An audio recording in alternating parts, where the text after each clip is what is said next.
भाई सुनकर भारी मतों से विजयी बनाए।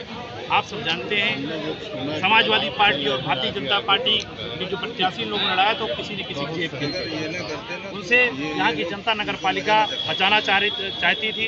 वो अच्छी नगर पालिका कैसे बने, इस वजह से कांग्रेस पार्टी के लोग साथ आए और यहाँ की सम्मानित जनता में बार बार बधाई देता हूँ, साधुवाद देता हूँ कि ऐसे एक व्यक्ति को बनाया है जिसके जो लगातार 5 साल काम करेगा, जनता के बीच रहेगा, सोनिया गांधी जी की निगरानी में रहेगा, केएल शर्मा जी की निगरानी में रहेगा। और हमारे पूर्व अध्यक्ष आदरणीय पूर्व नेता समाजवादी पार्टी के आदरणीय मोहम्मद उर्फ इलियास भाई हमारी पार्टी में आए, जिसके कारण एक जनाधार कांग्रेस पार्टी के बढ़ा, वो भी एक बहुत बड़ा प्रमुख कारण रहा है, जिसके कारण भारी मतों से हम सब ने विजय हासिल की है। और आपने देखा कि भारतीय जनता पार्टी और समाजवादी पार्टी के चारों खाने चित हो गए हैं, वो परेशान हैं, उनके नेता परेशान, लखनऊ दिल्ली से उनके नेता परेशान हैं कि कांग्रेस ने ऐसा तमाचा यहाँ की जनता के द्वारा मारा है भारतीय जनता पार्टी और समाजवादी पार्टी के प्रत्याशी पर। जिन लोगों ने उनको लड़ाया आप सब जानते हैं, समाजवादी पार्टी के प्रत्याशी किसने लड़ाया और जो भारतीय जनता पार्टी के प्रत्याशी किसने, सब जानते हैं। ये बहुत करारा तमाचा भारतीय जनता पार्टी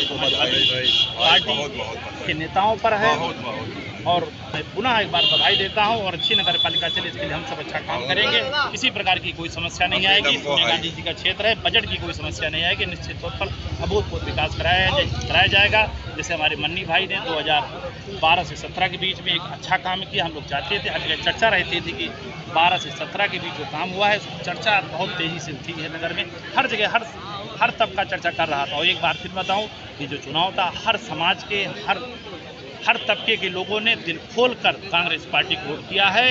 इसके लिए मैं समाज के हर तबके को बधाई देता हूँ। बहुत बहुत धन्यवाद। चुनाव तो ये सेमीफाइनल तो जीत लिया है, यानी 24 को लेकर के क्या तैयारी रहेगी? कर्नाटका में ऐतिहासिक विजय कांग्रेस पार्टी की हो गई राहुल गांधी जी के नेतृत्व में।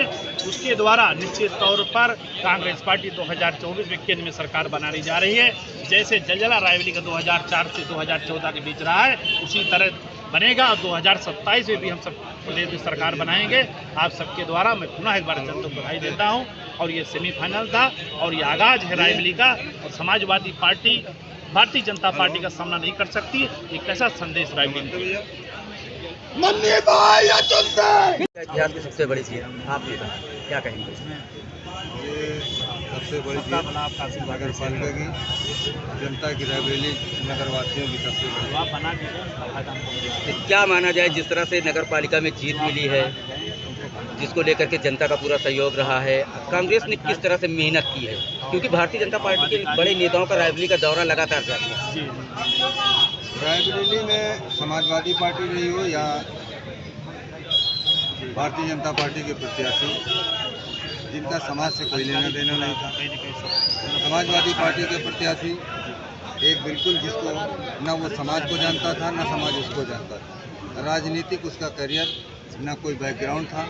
और दूसरे भारतीय जनता पार्टी के प्रत्याशी शालिनी कनौजिया जी थी, उनके पति डॉक्टर थे, वो न यहाँ के रहने वाले हैं न यहाँ उनकी कोई समाज सेवा थी। उन्होंने लोगों को कोरोना काल में वो L2 के वो जिम्मेदार थे।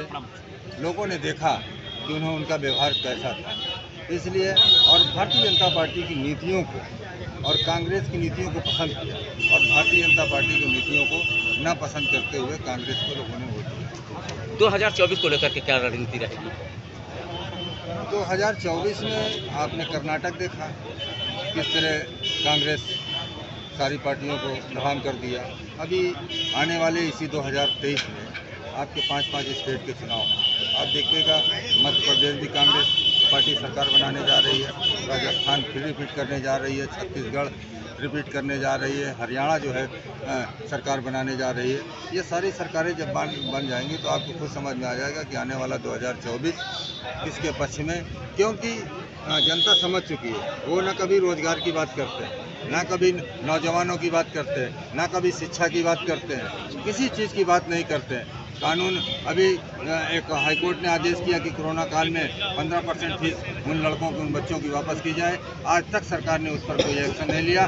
सरकार बिल्कुल शिक्षा के मामले में, स्वास्थ्य के मामले में और नौजवानों के मामले में, रोजगार के मामले में रायबरेली पूरे हिंदुस्तान में जानी जाती है कांग्रेस के नाम से, आदरणीय श्रीमती सोनिया गांधी जी के नाम से, प्रियंका गांधी जी के नाम से।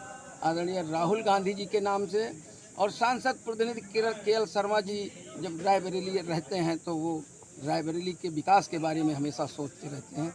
आदरणीय मोहम्मद इलियास जी हमारे कांग्रेस में शामिल होकर के हमारे चुनाव में बहुत मेहनत किए हैं, और वो जीत इलियास भाई की जीत है, हमारे एक एक कार्यकर्ता की जीत है, रायबरेली शहर की जीत है।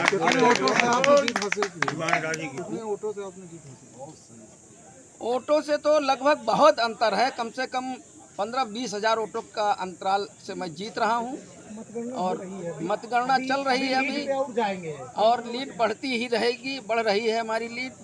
जिस तरह से जनता ने अपना आशीर्वाद मुझे दिया है, और ये जनता जो है स्वयं मेरा चुनाव लड़ी है।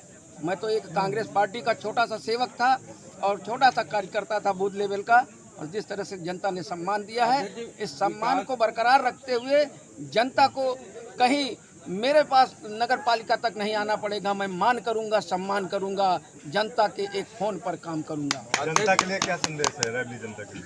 रायबरेली जनता के लिए संदेश यही है कि जिस तरह से मुझे हाथों हाथ लेकर के नगर पालिका बैठाने का काम किया है, तो मैं जनता को कभी दुखी नहीं होने दूंगा, और अपने कार्यों से, विकास के कार्यों से जनता को मैं हमेशा खुश रखने का प्रयास करूंगा। विकास की बातें तो सभी लोग करते हैं, आपकी प्राथमिकताएं क्या रहेंगी? रायबरेली में क्या करेंगे? वो सही कह रहे हैं, आपकी विकास की बातें सही करते हैं, लोग करते हैं, लेकिन मैं एक छोटा सा कांग्रेस पार्टी का कार्यकर्ता हूं, और रायबरेली में कांग्रेस ने बहुत विकास किया है, और आने वाले समय में कांग्रेस इतना विकास करेगी कि हमारे क्षेत्र की जनता, रायबरेली नगर पालिका की जनता देखेगी कि किस तरह से विकास होता है रायबरेली नगर का।